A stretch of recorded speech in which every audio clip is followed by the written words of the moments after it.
Jake Paul has never been short on confidence or callouts. From Nate Diaz to Canelo Alvarez, the YouTuber-turned-boxer has built a career out of defying expectations and antagonizing the fight world. But his latest claim may be his boldest yet.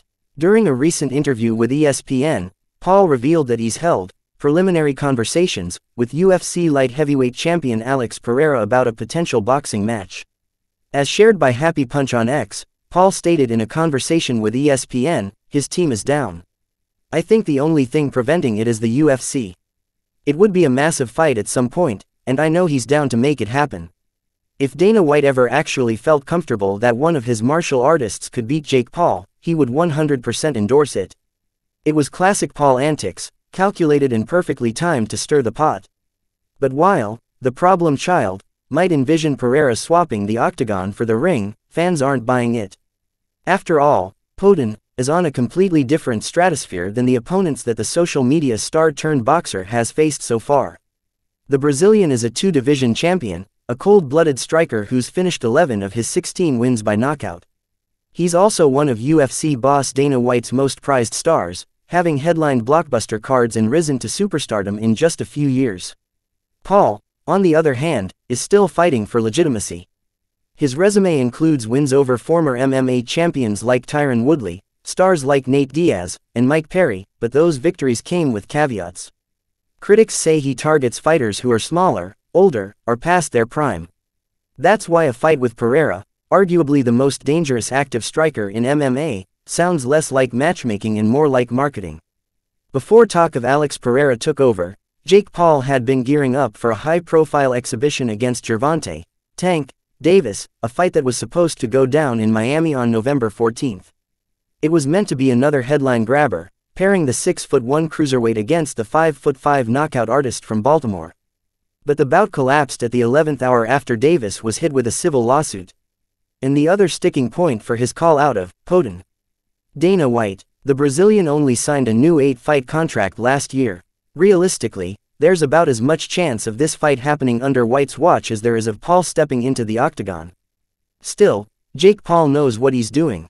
Every call-out, every soundbite, it's all part of his game. He's the master of what if fights that live in headlines, even if they never materialize. But while he might see it as a smart promotion, fans see it differently. As soon as the news hit social media, the comment sections lit up like a bonfire as one fan wrote, "Alex will send Jake Paul to Valhalla." That sentiment echoed across countless replies. Alex Pereira's highlight reel of violent finishes is enough to make even seasoned boxers nervous. As such, fans pointed out that if the UFC ever did allow this fight, it wouldn't be a contest, it would be a demolition. Another fan added, "Alex would finish him so fast lol, and Alex would more than likely KO him in the fight too." They have a point. Pereira's knockout power is legendary, and his left hook is practically a brand at this point as he boasts a staggering 80% TKO rate in the Octagon.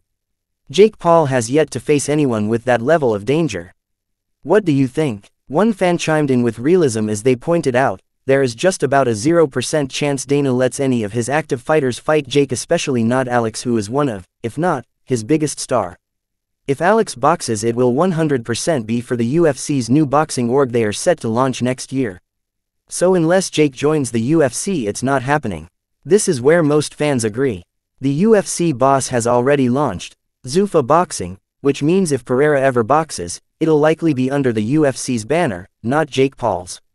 Dana White's track record shows he doesn't play second fiddle in negotiations, especially when his champions are involved. Another fan took a more analytical approach with, "I don't think it's about Dana being confident his fighter would win. It's such low reward to fight Jake, and that's the thought process. If he beats you, everyone stamps you as washed, and if you beat him, he uses your name every chance he gets and gets his fans to think he's getting ducked." That's the paradox of a Jake Paul fight. It's high risk, low reward for elite fighters. They gain little from beating him but risk their reputations if things go south. Paul may be chasing clout, but his opponents stand to lose far more.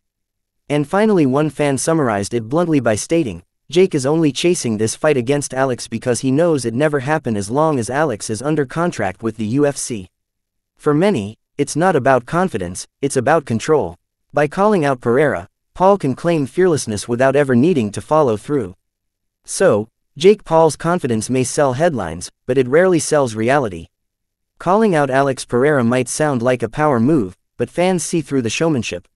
It's a move that keeps him relevant, even when fights fall apart, like his scrapped clash with Gervonta Davis. But as fans made clear, talk is cheap when the odds of the bout are near zero. The only question now is, how long can he keep fans watching before the act wears thin?